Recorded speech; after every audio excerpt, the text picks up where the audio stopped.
Hello. साहब बंदगी, साहब बंदगी। साहिब की सत्य सतनाम। हाँ सत्यवल जी। भगत बोलता हूँ बाप जी। कहाँ से बात कर रहे हैं? सत्यवल भगत बोलता हूँ अहमदाबाद से। सत केवल भगत। हाँ, कैसे हो? ठीक हो? बस बाप जी आपकी दया है, आशीर्वाद है। हाँ और बोलो। आपका ज्ञान ज्ञान सुनते हैं तो सब कुछ निकल जाता है। बहुत अच्छी बात है, ज्ञान सबका सुनना चाहिए। हाँ वही, हमारी तो वही यही लाइन है कबीर साहब वाली। हम्म। क्योंकि हमारे जो गुरुजी आए ना, उन्होंने यही बताया कि ये जो जड़ पूजा है वो तेरे से विपरीत है। हम्म। और हमारा ज्ञान एक ही है। वो एक नहीं है, परम। एक नहीं है। देखने में अच्छा लगता है बाप, एक है। ऐसा थ्योरी है। थ्योरी पार्ट एक है, लेकिन जब हाँ, प्रैक्टिकल करते हैं वो दो हो जाता है। ऐसा है। असल में सत केवल साहिब वाले जो हैं, हाँ, ये बिना प्राणों के नहीं चलते हैं, बिना श्वासों की साधना के नहीं चलते हैं आगे। आप कैसे जाओगे ऊपर के मंडलों में? कोई आधार लेके जाओगे ना। अच्छा मैं आपको एक नहीं, इसमें जो थोड़ी मैं बात सवाल पूछ रहा हाँ, हूँ पहले उसका जवाब दो मुझे। हाँ बोलो बोलो। आपको बोला गया है कि ऊपर जाकर कई लोग पार करने के बाद कैवल्य लोक आएगा, सत कैवल्य लोक। बताया गया ना? सिर नहीं के ऐसा नहीं है महाराज। अरे सिर के वो ऊपर पूरा डायग्राम बना रखा है, 32 लोक बना नहीं, रखे हैं ऊपर। अरे अरे, अब मैं वही तो बता रहा हूँ कि उसमें मिस्टेक कहाँ होती है। मेरी मतलब मेरी इसमें भी बात को। मिस्टेक हुई है क्या? अरे बाप महाराज, मैं क्या बोलता हूँ बाप जी, हाँ 5 मिनट, खाली 5 मिनट मेरे को सुन लो। हाँ, खाली सुनाओ 5 मिनट। सुनाओ। वो पूरी थियरी क्या है कि जब मालिक ने जगत बनाने की इच्छा करी, एक हम्म। दाखिल एग्जाम समझ लो, तो उन्होंने क्या किया, सब तत्वों से, ब्रह्म से सब तत्व बना दिए हम्म। और पुतला बना दिया। जैसे कि रमकड़ा होता है, उसमें चाबी भरो तो रमकड़ा अपने आप चलेगा, बरोबर, मगर वो हम्म। अपने आप चला नहीं। तो हम्म। उन्होंने क्या किया, अपना खुद का चैतन्य, यानी कि हम्म। अपना अंश, जैसे कि अपनी एक भाग के टुकड़े करके उसको हम्म। अंश बोला जाता है। तो हम्म। खुद का अंश उन्होंने पैदा किया वहां पे। हम्म। और वो अंश है ब्रह्म भूमिका पे है, मगर उसकी जो दृष्टि बोलते, जैसे कि सुरता बोलते हैं आप, इस हम्म। तरह उसकी जान, यानी कि उसका करंट, ये ब्रह्म में से होके पुतले में आ गया अच्छा। और वो पुतला घूमने लगा। हम्म। और ये पुतला जो घूमने लगा, वो पुतला क्या समझता है कि ये शरीर से मैं हूँ और मेरे में से शरीर है। ये उसको मिस्टेक हो गया, यानी कि खुद का स्वरूप भूल गया। जो आप हम्म। स्वरूप बताते हो, आत्मा बता, जैसे कि आपने जीवात्मा शरीर के अंदर, हम्म। और आत्मा शरीर से पर, हम्म। बरोबर, अव्यक्त है, अचल है, अनभेद है, उसको कोई छेद नहीं सकता, उसको हम्म। कोई जला नहीं सकता। वो, उसको हम अपना स्वरूप बोलते हैं, आप हम्म। नपु बोलते हैं। हम्म। अब अब वहां से मैं निकल के ये शरीर में फंस गया हूँ, और तो मेरे को क्या करने का है, हम्म। ज्ञान द्वारा ये सुरता जो मेरी, ये मेरा जान है, उसको उसमें समा देने का। तो वो क्या होगा, मैं खुद खुद बन जाऊंगा, आप बन जाऊंगा मैं। हम्म। और वो जो आप है ना, वो प्राणों के अंदर नहीं है, प्राणों से तीत है, मगर उसका रास्ता प्राणों से होके जाता है। जिस तरह अपने घर के अंदर पंखा है, वो हम्म। चलता है करंट से, मगर उसकी तार कहाँ जुड़ी है, वो थिएटर से, वो अपने जैसे अपने विद्युत मथक होता है उससे जुड़ी हुई है, बरोबर। हम्म। तार तो जुड़ी हुई है, मगर वो करंट कब आएगा, जब तार जुड़ी होगी तब ही आएगा। वो करंट को चलने के लिए वो तार की जरूरत है। हम्म। इसी तरह ये शरीर को चलने, तत्वों को चलने के लिए श्वासा की जरूरत है, मगर श्वासा को करंट मैं दे रहा हूँ खुद। हम्म। मेरी करंट से श्वास चल रहा है, और श्वास से वो करंट, श्वास से मेरा शरीर चल रहा है, मगर उसमें जो मेरा करंट आ गया, वो करंट अब बेहोश हो गया है। वो भूल गया कि मैं कौन हूँ। हम्म। तो दूसरे को पकड़ लेता है वो, तो क्या वो विजाती हो जाता है। वो तुम्हारे करता नहीं है, वो सब खाली अपने जैसे करंट ही है सब, जैसे सब भी ये दुनिया के अंदर माँ के गर्भ के अंदर जो आया, वो सब ये आत्मा ही है। हम्म। मगर वो आत्मा का निशान, जिस तरह परिंदा निशान लगाता है आकाश के अंदर और सीधा चला जाता है, इसी तरह अव्यक्त जहाँ चीज है, वहाँ रूप नहीं है, रंग नहीं है, रेखा नहीं है, कोई भी स्वरूप नहीं है। हम्म। वहां पे तुम अपनी सुरता को स्थिर करने से वहां पे खड़े रहने से बहुत दिनों बाद वहां स्वरूप का प्रकट होता है।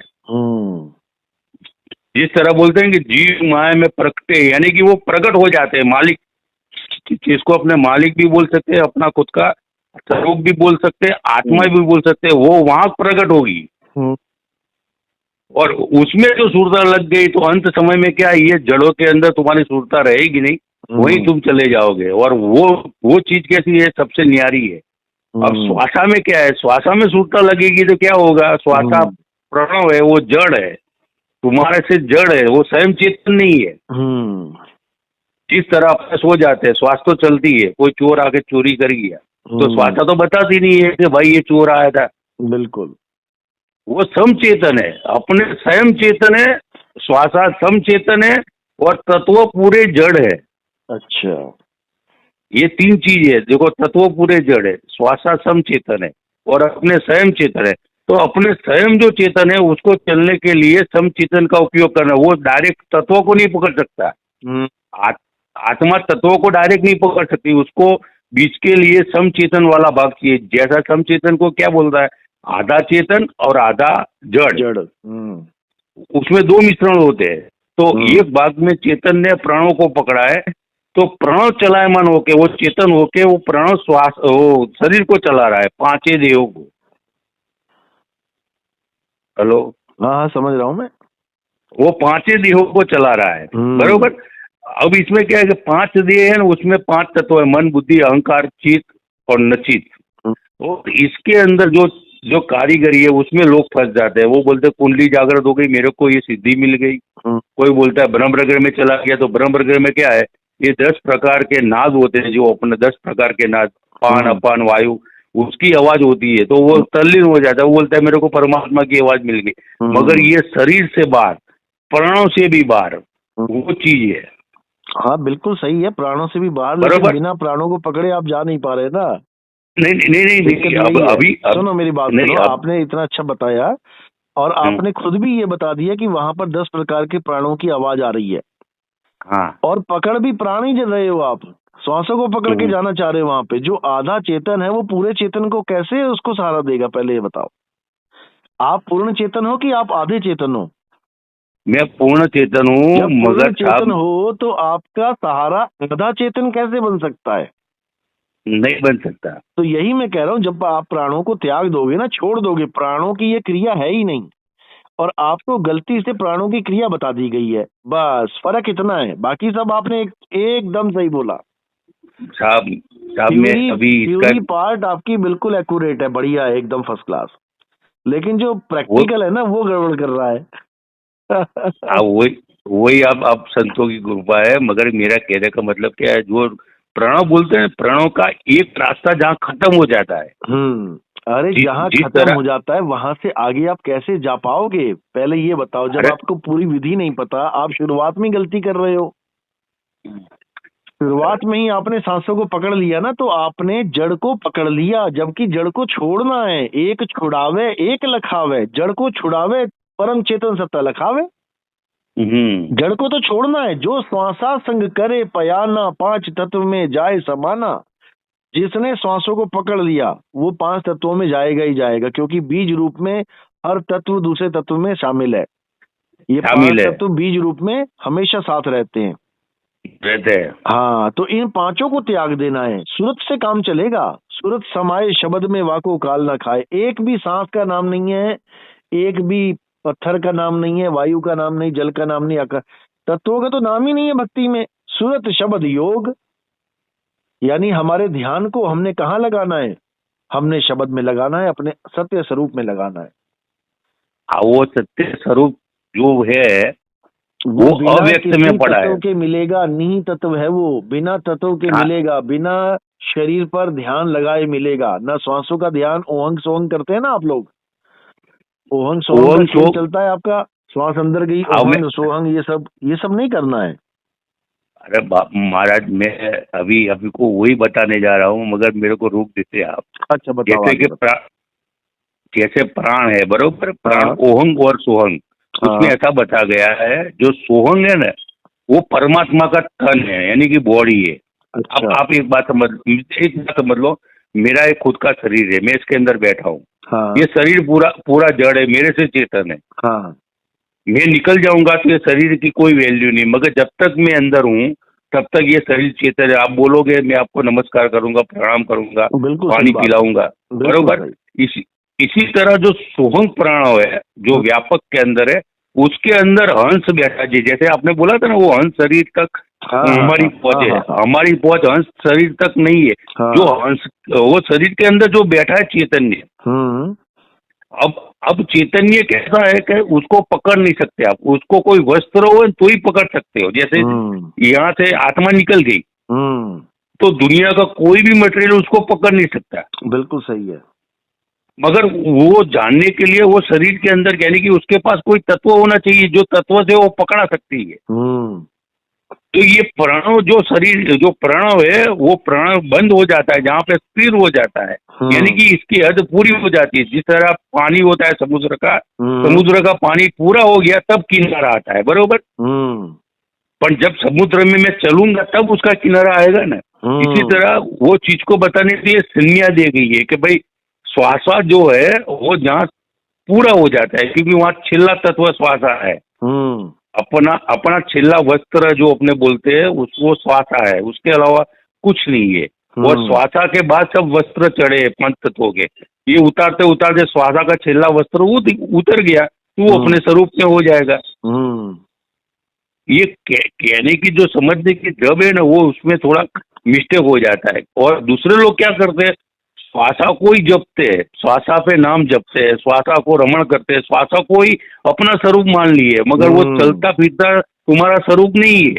वो चलता फिरता जहाँ लोप हो जाता है, यानी कि लूप हो जाता है, वहीं तुम्हारा स्वरूप प्रकट होता है। कबीर साहब ये बात बताने जा रहे हैं। हाँ, तो वो तो कबीर, समझा ही रहे हैं, वो तो कह ही रहे हाँ, हैं कि आप अपने कब स्वरूप को जानो, आप श्वासों को त्याग दो, छोड़ दो इसको, मतलब इस पे ध्यान नहीं लगाना है आपने, ना ही इसमें कोई नाम जपना है। आपन वो बिल्कुल क्या श्वासों से अलग बच्चा, कर देंगे आपको, ये हाँ, केवल सूरत के जैसे माध्यम से। साहब मैं क्या बोलता हूँ, कोई बच्चा है अपना, बरोबर, देखो दोनों उसको का मेरे को, ध्यान समझ लो एक बार, ध्यान होता क्या है, सूरत होता क्या है। जैसे आप सांस ले रहे हो, हाँ, आप नॉर्मल सांस ले रहे हो, लेकिन आपका ध्यान कहाँ है? अपने बच्चे में, जो 100 किलोमीटर दूर है। बरोबर, अब बच्चे तक पहुंचने के लिए आपको सांसा की जरूरत नहीं है नहीं है। कि आप कहो कि मैं श्वासों पे कोई नाम जपो, बच्चे तक पहुंच जाओ। श्वासा जहां आ रही है जा रही है, उसको जाने दो, और जहां ध्यान आपका लगा है वहां तक आप पहुंच जाओ, बिना ये देखे कि श्वास अंदर गई कि बाहर गई। सारे काम हम कैसे कर रहे हैं, हम श्वासों पर ध्यान नहीं देते, लेकिन सारे काम सिद्ध हो रहे हैं कि नहीं हो रहे हैं। इसी प्रकार हमारा ध्यान हमारे स्वरूप से अलग है, हमें श्वासों की जरूरत नहीं पड़ेगी कि श्वासा से जाएंगे और श्वासा जहां खत्म हो रही है वहां जाके हमें स्वरूप मिल जाएगा। ये सब गलत थ्योरी है। श्वासा कहाँ खत्म होगी ये बताओ? अंत समय तक सांस खत्म हो रही है क्या? अगर श्वासा खत्म हो जाए तो फिर खत्म ही हो जाए, फिर तो स्वरूप में आ जाओ, फिर श्वास लेने की जरूरत ही नहीं है। हाँ, बात सही है। तो फिर ये सब गलत थ्योरी बताई गई है श्वासों से जोड़ने के लिए, ताकि आपको ये ना लगे कि आप श्वासों से जुड़े हुए हो। आपको लगेगा अरे आगे जाके खत्म हो जाएगी, खत्म तो मरने के बाद अपने आप हो जाएगी सबकी, सबको स्वरूप अच्छा मिल साहब, जाए। साहब एक जरा सा प्रश्न है। हाँ जैसा कोई बच्चा होता है उसको अपने चांद बताते हैं, बरोबर, हाँ उसको चांद बताने का मेरे को, तो अपने मम्मी क्या बोलती है, देख बेटा वहाँ चांद है। हाँ तो बच्चा बोलता है कहाँ पे, तो बोलता है देख मेरी उंगली है ना, उंगली, वो उंगली से बता रही है, देख मेरी उंगली है क्या, तो उंगली के ऊपर चांद है। हाँ अब बात को समझो, वो उंगली बता रहा है कि वहां पे एक चांद है उंगली पे ऊपर। वो बच्चा क्या करता है, पहले उंगली दिखता है, उसको चांद तो दिखाई नहीं देता, उसको पता है देखने का मेरे को चांद है, उसको बच्चे को देखने का है, मेरे को चांद देखने का, मगर वो उसकी माँ बोलती है देख मेरी उंगली के ऊपर देख, तो वो पहले उंगली देखेगा, फिर उंगली पे स्थिर होके बाद में जो देखेगा उसको चांद दिखाई देगा, बरोबर। बिल्कुल। अब एक दफे उसने चांद देख लिया, फिर तुम कहीं भी जाओ, तुम बोलोगे चांद, तो उसको तरफ पता चल जाएगा, व्हाइट कलर का रात के आकाश में होता है, बरोबर। अब उसको जिस तरह जीव आत्मा का दर्शन, यानी कि जो श्वास है वो खाली एक उंगली है। अरे और नहीं भाई, क्या बात कर रहे हो? अरे नहीं, तुम मर जाओगे इसमें। उंगली का मतलब होता है इशारा, उंगली से इशारा किया जाता है। उंगली का मतलब है सैन, कबीर साहब ने सैन की बात करी है, ऐसी बात नहीं है। वो क्या कह रहे हैं, है प्रगट पर दीखत नाही, सतगुरु सैन सहारा हो, आवे न जावे जन्मे नहीं मरे, सो निज पीव हमारा हो। वो कह रहे हैं कि बिना सैन तेरी मुक्ति ना होवे, तू जीवित मर जा अवधूता। यानी बिना सैन के तुम चांद को नहीं देख सकते, उंगली का इशारा करना ही पड़ेगा, लेकिन उंगली का इशारा देखते ही तुम अपनी सूरत को घुमा लो, किस तरफ, उंगली की तरफ। यानी जिस तरफ उंगली कह रही है, इशारा कर रही है, उस तरफ अपनी सूरत को घुमा लो। श्वासों को मत पकड़ लेना, श्वास नहीं है उंगली, ये आपको गलत छोड़ दिया गया है, ये मैसेज गलत चला गया। उंगली तो श्वासों से हटाने की तरफ होनी चाहिए, 5 तत्वों से हटाने की तरफ होनी चाहिए, कि जड़ को छोड़ और चेतन को पकड़। तो जड़ में 5 तत्व आते हैं, एक को क्यों पकड़ रखा है आपने? आप एक तत्व को जिस दिन छोड़ने को तैयार हो जाओगे ना, कि मैंने श्वासों को भी छोड़ दिया है, नहीं करूंगा मैं ओहंग सोहंग, नहीं करूंगा मैं कोई जाप, नहीं करूंगा मैं श्वासों से कोई प्रीत, तब आपको कबीर साहब का ज्ञान समझ में आने लग जाएगा। 5 तत्वों से परे छठे तत्व का ज्ञान होने लग जाएगा। हाँ, वो कबीर साहब तो मेरे बचपन से ही उनकी जब वाणी सुनता था तो अंदर गुदगुदी होती थी। अभी तो हमारी बात हो रही है, आप बचपन से सुनते आए हो तो। और साहब मेरे को एक ही चीज का वापस है कि ये जो चैतन्य है, ये चैतन्य के साथ अपनी एक दफे सुरता हो गई भजन से, यानी कि अपने स्थिर होते होते हो गई, ये सूरत से होगी, सूरत से होगी। आप साहब, मैं जब बच्चा था तब ये सब समझ में नहीं आता था, धीरे ज्ञान लेके, जिस तरह आप बोलते हो ना, तो आप बोल के चले जाते हो, मगर मैं उसका मनन करता हूँ, बहुत इशारा कहाँ पे है, ये इशारा कहाँ पे है, बरोबर। तो जैसे कि एक बात है, वो जैसे आपने बीच में बोला था कि यीशु कृष्ण बोलते हैं कि मैं ही खुदा हूँ, ये लोग क्या समझते हैं, ये लोग समझ नहीं पाते वो कौन सी जगह पे, वो आत्मा जो स्वरूप है बाहर, वहाँ बीच में बैठ के बोले कि मैं खुदा हूँ, बिल्कुल, वो शरीर में नहीं बोल रहे, बिल्कुल, हाँ, वो वहां से बोल रहे हैं कि मैंने सब कुछ बनाया है। तो ये लोग क्या बोलते हैं, बे यार तुम शरीर हो के सब कुछ बना, तुम कहते हो तुम तो कल पैदा हुए। ये सब ऐसी बात है जो गुरु की कृपा होती है तभी भी समझ में आती है। बिल्कुल सही बात है, बहुत बढ़िया। और जैसे आप बोलते हो ना, एक काम कर दो, आप श्वासों का अजपा जाप छोड़ दोगे ना, श्वासों से प्रीत छोड़ दोगे, तब आपको एकदम मेरी एक एक बात समझ में आएगी। साहब मैं आपकी बात को 100% समझता हूँ। आप क्या बोलते हैं वो भी मैं जानता हूँ। वो श्वासा से अलग जो अव्यक्त है, वहाँ अपनी सुरता को स्थिर करके बैठ ही जाने का है। सुरता को स्थिर करना है, श्वासों के साथ नहीं स्थिर होगी वो। श्वासें तो आती जाती हैं, श्वासें तो खुद चल मोड में चली हुई हैं, तो चल में अचल कैसे होगे आप? आपने एक ऐसा झूला पकड़ लिया है जो झूला झूल रहा है, गोल गोल घूम रहा है, उस पे आप अचल कैसे हो जाओगे? आप कील को पकड़ो, झूले को झूलने दो, जाने दो उसको। कील अचल है, कील को पकड़ोगे झूला छूट जाएगा अपने आप ही। चलो बहुत बढ़िया, सुबह सुबह चर्चा होगी, फिर करेंगे बात आपसे। मैं थोड़े काम करने हैं मुझे अभी। साहब मैं क्या बोलता हूँ, आप अहमदाबाद कब आने वाले? बस इतना अहमदाबाद मई में आएंगे अब। अच्छा, मैं डिस्टर्ब नहीं करूंगा, मगर जब भी आओ तब मेरे को दर्शन का लाभ मिले, ऐसा आप बिल्कुल चिंता मत करो। अरे सत्य केवल साहब वाले कई लोगों ने दीक्षा ले रखी है, आपसे मुलाकात करवाएंगे उनकी। चौका चलो। सत्य केवल साहब में 20-20 साल से जुड़े थे, हमारे पास दीक्षा लेके बैठे हुए हैं। ठीक है ना, ऐसी कोई दिक्कत नहीं है। सब मालिक के जीव हैं, सब मालिक की भक्ति करना चाहते हैं। कोई भी गुरु मिले, इससे कोई दिक्कत नहीं होती है। सत्य मिलना चाहिए, मार्ग सच्चा होना चाहिए। चाहे सत्य केवल वालों से मिल जाए, चाहे कबीर पंथ से मिल जाए, चाहे नानक साहब से मिल जाए, चाहे दादू जी से मिल जाए, रविदास जी से मिल जाए, सच्चा रास्ता मिल गया तो बेड़ा पार हो जाएगा। बस सच्चा रास्ता साहब यही है कि तुम्हारी सूरत स्थिर करके वहाँ बैठे रहो, आज नहीं तो कल प्रकट हो गए। बस छोड़ो और छठे तत्व में समा जाओ, बस नियंग। चलो साहब, बंदी सत केवल साहब, बंदी छोड़ कर